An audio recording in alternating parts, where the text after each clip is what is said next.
I want to give a voice to the voiceless. I wanted to interview people that didn't have a social media platform, knowing that I was being lied to. Good people into these institutions if we were to ever stand a chance of turning them around. Hi everybody, and welcome back to Nick Talks. This episode's amazing guest, first time on the channel, is a lady you may have seen on Unprecedented TV, and that's Claire Dyer. How you doing, Claire? Hi, I'm fine. Thank you for having me on. I'm sure this is going to be a very interesting chat. well, hopefully that's why I picked you.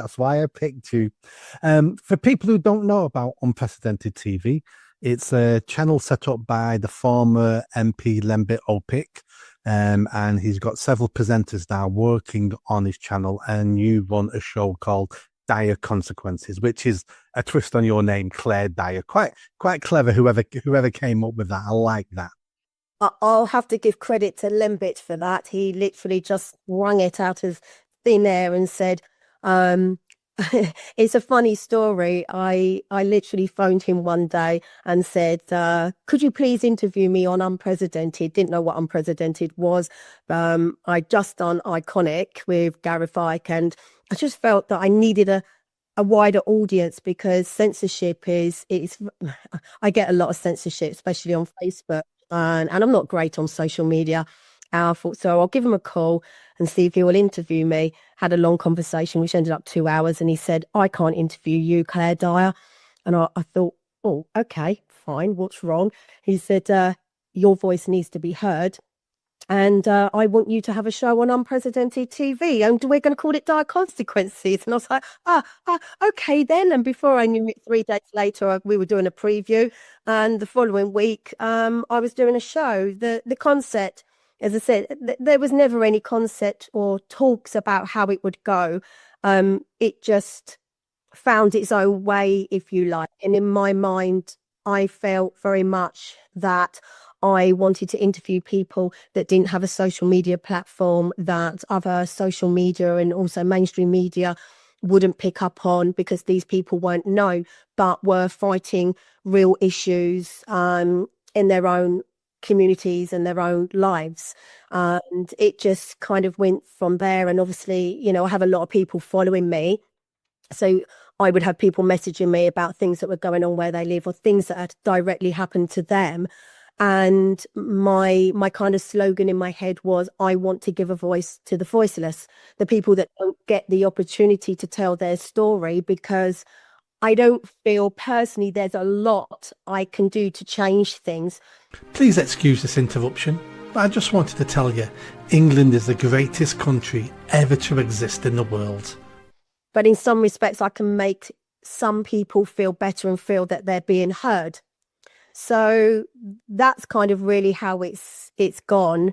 And I will just cover sort of any topic that I feel needs to be heard or given a chance to be heard, or that person should be heard, regardless of whether it's relevant or current or not.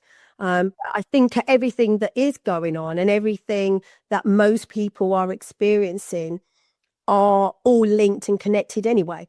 So anything that is potentially a local issue, or anything that's happening to somebody personally, like a woman that had been abused by a police officer, this is happening everywhere. All of it is. So a lot of people, I think it doesn't matter what the topic is, a lot of people will relate to each and every show. So that's kind of really how it came about. So yeah, about 6 months ago. It's a great way of doing your show, because you're right. Most shows, most podcasters, I'm as guilty as everybody else, we go after the current topic. So, you know, and lots of people, I mean, that's what's important about free speech. Free speech is not about being right or being wrong. Free speech is giving people the ability to talk and to give their point of view, whether or not they're right or wrong, because who are we to judge them? Are they right or are they wrong? Because I'll tell you now, many things that we now know are perfectly true, I thought for years were conspiracy theories. I thought these people were nutcases, mental. And then decades later, it turns out you were wrong, Nick, because it's all been proven now. So we shouldn't be silencing people. We should be getting more people with more opinions, more voices, because within that somewhere is the truth. And that's what I'm always trying to find. I'm never trying to prove myself correct. I'm just trying to find the truth. And that's what's important about your show. The local issues, local people who are ignored, who have been minimized, who are told to shut up. No one wants to speak to them, and you give them those platforms. So well done to Dire Consequences. I mean, I'm new to this. I mean, 4 years ago, I wouldn't even video myself. I would write a lot of posts, and there was a lot of things that I would write that I felt should really be spoken. So you could, feel more of the tone. But I didn't like putting myself out there. So that was kind of new to me. And now what's new to me is actually interviewing. So I've been on the other side of it here and there over the last couple of years, whether it was GB News, ITV, BBC, TNT, when that was going. Here and there, people have asked me to come on. And I kind of felt that with mainstream media, if it was current, and it definitely served political at the time. So take ULEZ. At the time, we had the mayor elections coming up, and you had Conservatives and both Reform on the same side in terms of being against ULEZ. So from a political point of view, it was interesting. So they wanted people like me on to talk about that. But I very quickly learnt, as I said, I've never got myself involved in politics. But so I very quickly learnt that even with mainstream media, once the mayoral elections were over, a lot of political people were like, okay, see you later. But also the mainstream media, I found that I would email them and say, look, this is currently happening with ULEZ. They weren't interested anymore, because it wasn't relevant and it didn't serve a political purpose or agenda. And so therefore you found that you were very quickly silenced in that respects. I don't like that. So and again, I feel like I was late to the party, because I've only sort of seen things in the last 6.5 years, maybe a little bit longer, whereas there's people that have been calling out a lot of these things that are currently happening for many, many years. And like you said, we're going, oh, yeah, that's what you would label a conspiracy theorist. And I have to say, not that I've ever actually had a real personal opinion, but I've seen the term floating around. I see the term flat earthers. I've never really thought about it too much, but would have to say possibly guilty of just accepting it. Oh yeah, that's a conspiracy theory, and never really given it any thought and just carried on with my life. So really for me, 6.5 years ago, late to the party in some people's eyes, but people are still waking up to certain things that are going on and now searching for the truth every single day. So it was just one thing for me, really. And I think the thing for me was knowing that I was being lied to. And I don't think that comes down to anything other than just normal human thinking and common sense, that if somebody's lying to you and it doesn't matter what it's about, they're lying for a reason. First off, that reason is they don't want you to know the truth. And then in my head, I'm very much, okay, so what is the truth then? That you think you need to lie and manipulate. So yeah, that's kind of really how it was for me. And I would say it was probably a little bit of more of a spiritual thing, a bit of an epiphany that for my own personal reasons, I kind of looked back at my life and thought, I can see why certain things have happened in my life, why there's been certain trauma. And actually, a lot of this is about me as a person, that I feel that I've always possibly felt a certain way about humanity, about society, about how people should treat each other and how people don't. And it kind of then made sense as to why I felt like I never really fitted in. I wouldn't say that I was a rule breaker and I wouldn't conform. I just felt that if something was the norm, or if something was current or it was trendy, didn't matter what it was, I wanted the opposite, because I felt that I didn't want to be the same as everyone else. I wanted to be unique. And I actually remember, bizarrely, 1997, when I was 1996 when I was getting married. And I was looking at the wedding dresses, and they were saying all of these here, they're all, trending and current and popular for 98 season. And I went, I want to look at them then. Didn't matter whether I liked them or not. I didn't want to look at them because I didn't want what everyone else had. I didn't want to wear what everyone else had. I just felt that I didn't want to blend. And I think that then goes to fitting in the box. So I feel that it isn't just about the issues and the agendas and the policies and the acts and everything that's going on. It's about humanity as a whole, and it's about how we're being conditioned and given labels, put into box, how everyone wants to fit into society. No one wants to be left out or excluded or step outside of conforming. And I think that's why we are easily kind of manipulated.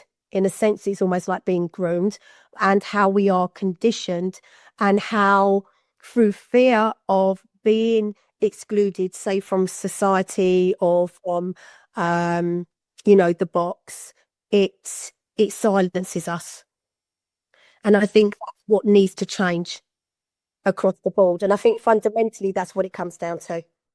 A lot of things you've described there is human nature, because we are a social creature, we're a tribal creature.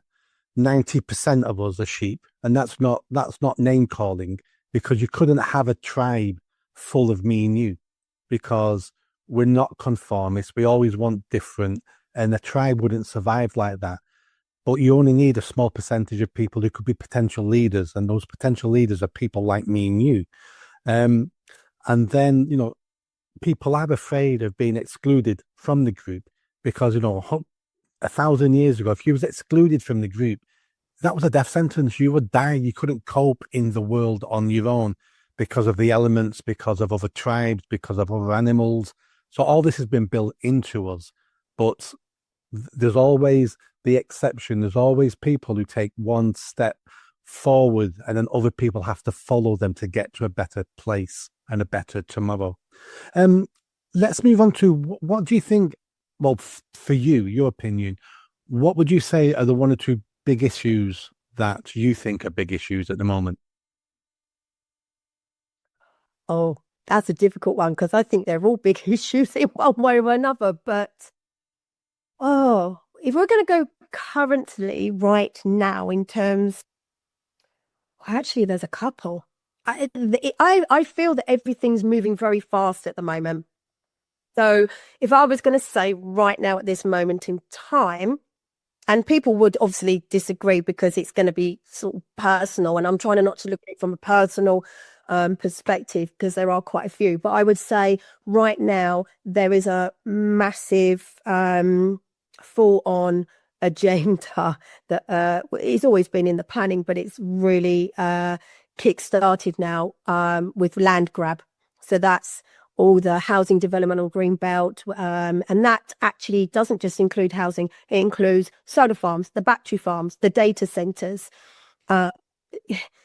If you actually were to look around the country, I mean, I know just where I am, the amount of housing developments that have gone in quick succession, or are going in around us. It's literally happened overnight, and there's so many, not to mention on top of a solar farm, a battery farm. And I'm looking at that, and I'm even just nationally, with over 100 planned data centers and over 100 planned battery farms going in, some of which are the size of 9 football pitches. When you look at that on a map, it's shocking. So they are going for a lot of our land. So when people look at that isolated to say just one development in one area and say, but you've got all this countryside and green space, you need to look at the bigger picture in that, because obviously the knock-on effect, especially with what they're doing to the farmers and they're selling off cheap because they're thinking about their own survival. But the knock-on effect is somewhere down the line, are we going to be able to provide our own food source, especially being an island? So currently, right now, there is a massive full-scale land grab going on across the entire country. But what do I think is probably the biggest issue when it comes to my heart would be the abuse of children in all forms. So the child sex trafficking trade, the fact that 90% of our own children in this country alone go missing to that trade or the grooming gangs through our own social services. And that's a dodgy, it's not a great one to speak out about.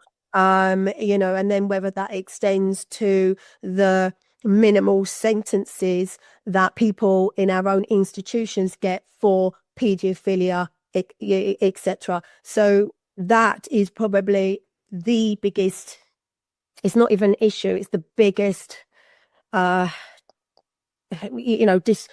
the most disgusting thing ever. And when it comes to the children, everything should be about the children. It should be about protecting the children. So I think that is probably the biggest problem that we actually have. But yes, in terms of the agendas right now, I would say the land grab. But as things are coming at us so thick anyway, and fast. It seems to be people, these multinational billionaire companies seem to be buying up Western Europe. And you're right, they seem to be buying land, buying stuff.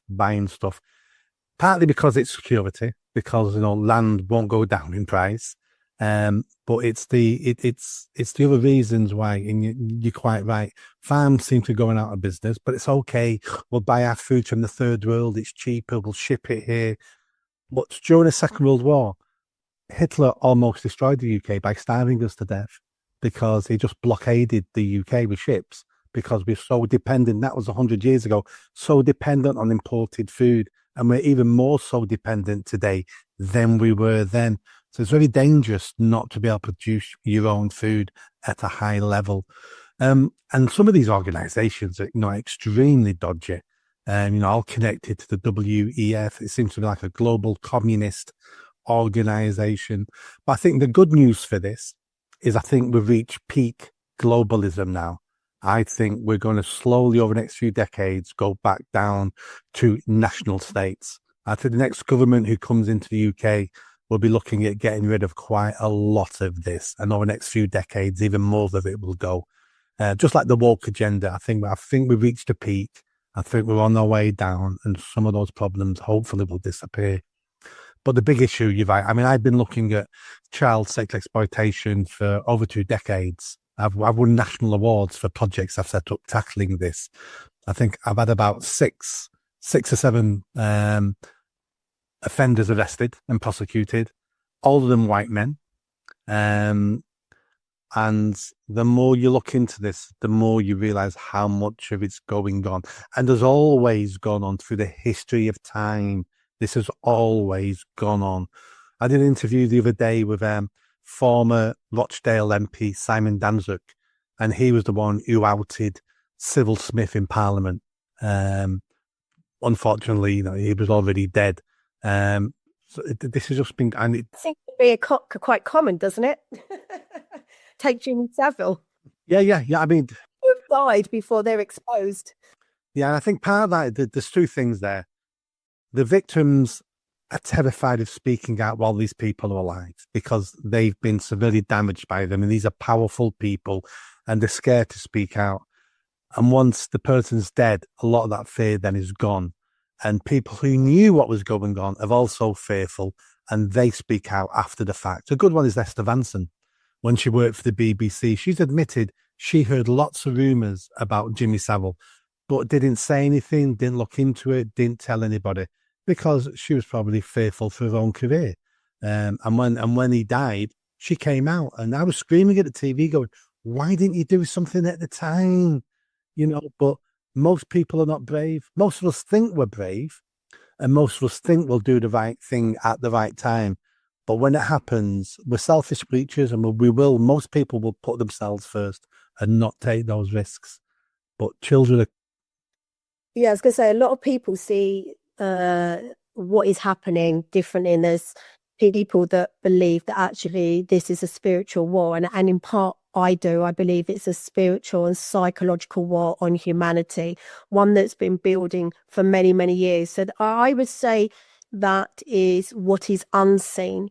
You can't actually really see that, but you can feel it as being one of the main issues, because I think to be able to kind of get away with all of this, you've got to desensitize people.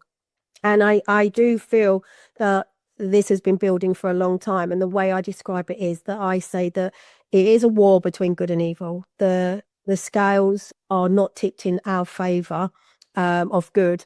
And we need to go through all of this as humans, for the balance, to restore balance.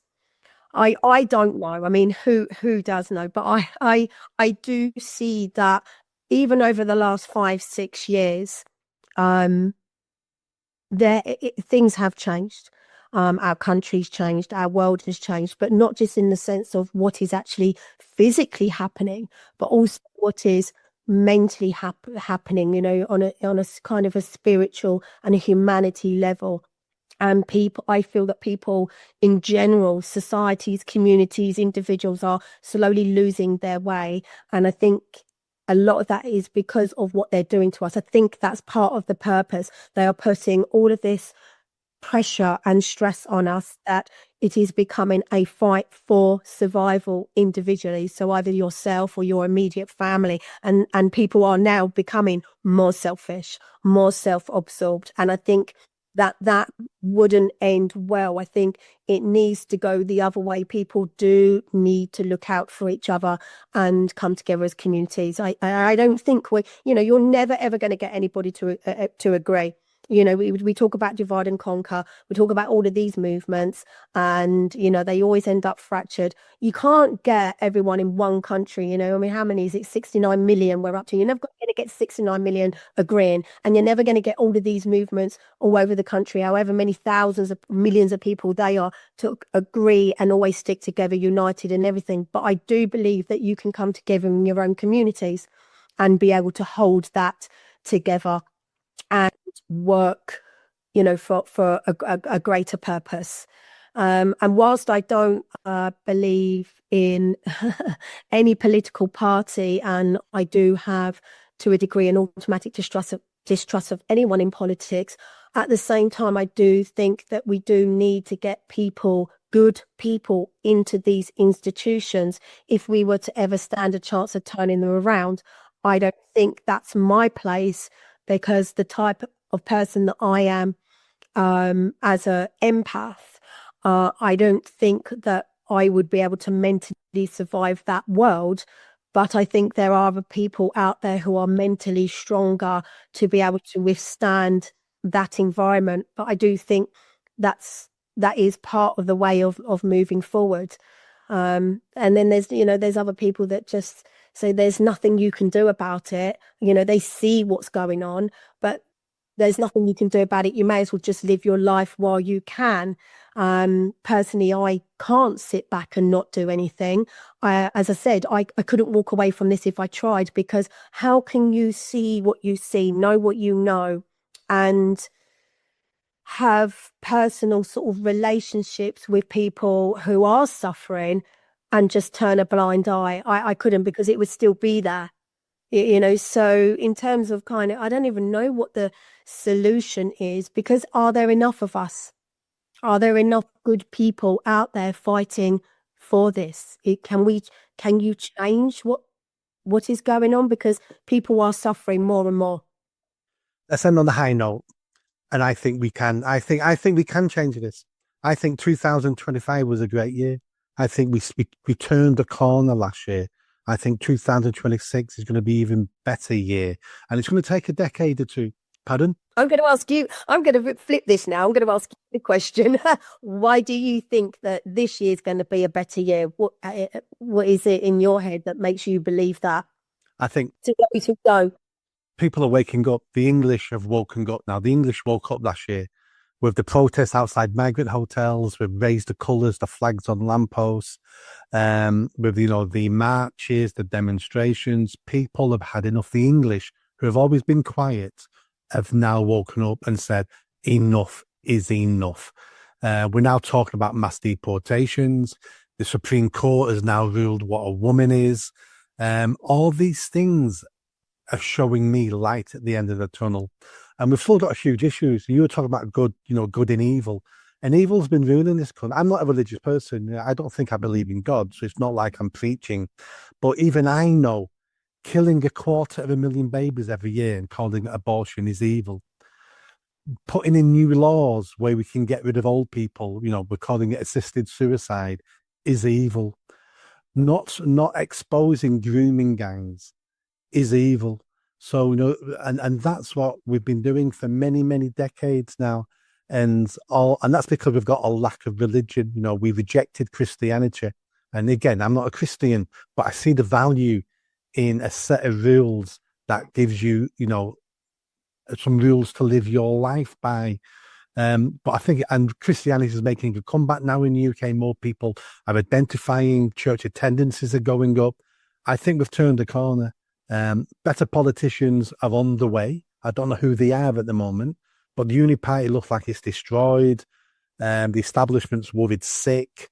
That's why we're going to get more and more authoritarian laws, because they're losing power and they're going to strangle us even more. But that's a good sign, because that's a sign of them losing. They know they're losing. All of us just need to carry on doing what we're doing.